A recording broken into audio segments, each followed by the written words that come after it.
Hey there, so it's been a while since I made a video, but this trip was pretty rad, so I hope you enjoy my perspective on it. So I went to the Brooklyn Museum and it was awesome. I mainly went to see the Ai Weiwei exhibit and the swoon installation on the 4th and 5th floor, but there were many exhibits, floors even, that I didn't get to explore, so I'll definitely be. The first exhibit I walked into was Swoons. She's from Brooklyn and created the installation on site, which is something I don't think usually happens in the museum world.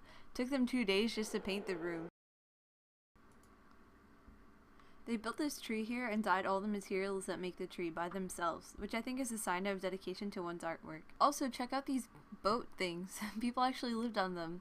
Look, there's a boat licensing sticker on it. Apparently some 30 various artists banded together and sailed the Hudson as well as Venice. According to Swoon, they ate really well, though. Some people hunted fish and venison while others gathered plants and sometimes bought groceries. They even got free food from some nice families around the waters. Quote, Swoon engages with climate change and insulation as a response to the catastrophic Hurricane Sandy that struck the Atlantic in 2012, and Doggerland, a landmass that once connected Great Britain and Europe and that was destroyed by a tsunami 8,000 years ago. End quote. So some of Swoon's artwork has a lot to do with the environment. Overall, Swoon's exhibit was aesthetically pleasing, had calm lighting and a comfortable air about it. There were a lot of wheat pastings, which is popular with many street artists, surrounding the tree and boats. In this, for lack of better words, igloo paper thing, there were honeycombs and flower doilies within it, as well as wheat pasting art. In the igloo there were 2 benches, and they had polite signs on them that said, "Please sit," so I did. It felt really safe in there, and I guess that's the whole point of it, since the outside of it depicts a mother, and mothers are usually comforting, as well as many other characteristics one must have to be a parent. But anyway, I like art that's somewhat interactive because it really brings another level of thought into the whole thing, from the artist as well as the audience. I took some still lifes in case you were interested in taking a closer look at these. On the walls, I read that she's inspired by everyday life and her mother, who is symbolized through a lot of these artworks, I think, as well as the environment. Next, the Ai Weiwei exhibit. The first photo is an installation of wooden pillars that one can look through. It gives an interesting perspective on how we each see things differently looking through the same space. Oh gosh, I'm horrible. I already forgot some of the explanations for these things, but anyway, this sculpture is made of salvaged wood and stuff compressed together, bound by iron bars. According to Ai, during the Cultural Revolution, there was always a set of parallel bars and a basketball hoop in every schoolyard. I really like this one. It's called the Rui. Rui, quote, is curved ceremonial scepter used in Chinese Buddhism and the symbol of power and authority in Chinese culture, end quote. This particular one is in the shape of a chicken's digestive tract, which is so cool.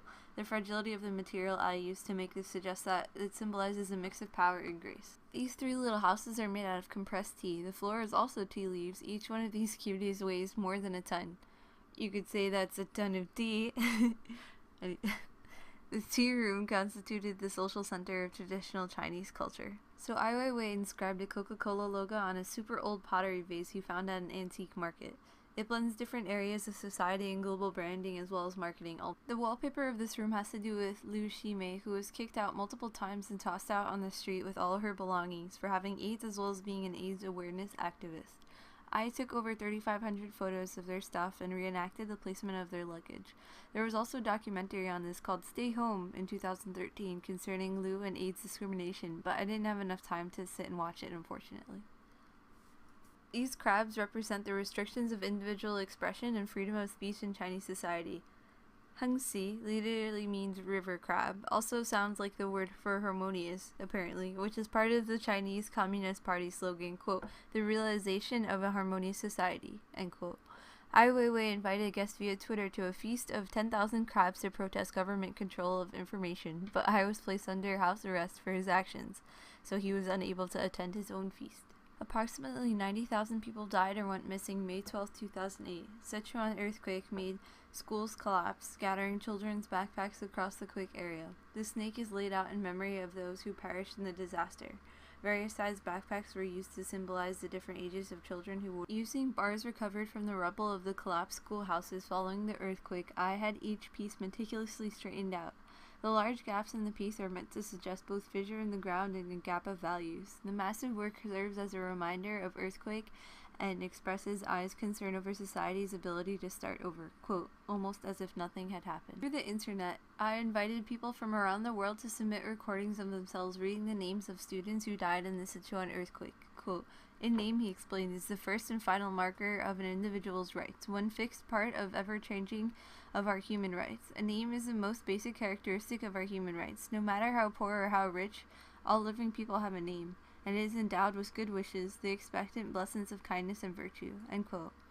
This wall of names really struck home with me because there are names and birthdays on that wall that are much younger than me or almost my age, and just to try to imagine losing toddlers like that is just unfathomable to me. Half the itinerary for half of the photos on the wall. There were a lot, and they were really In 1995, I took a photo of his middle finger in front of Tiananmen Square. Later on, he took similar photos in other symbolic places. The title, Study of Perspective, refers to the way artists measure the scale of objects in artwork. I's gesture similarly emphasizes an ordinary person's distance from these monumental sites.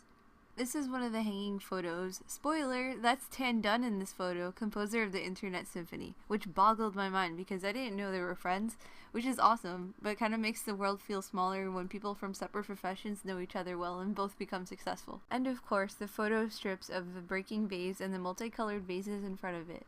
I's unconventional use of ancient ceramics is intended to make people rethink their attitudes towards art and the past. Quote, "By destroying it, I raise some new questions about it. There's much complexity in the act." This is one of the exhibits from the first floor. There were several installations of clay models of Ai Weiwei's life in China. Really cool stuff. Anyway, after that, I celebrated my going to the Brooklyn Museum and bought some Italian ice and went on my merry way. Museums are so cool. We should start going to see more.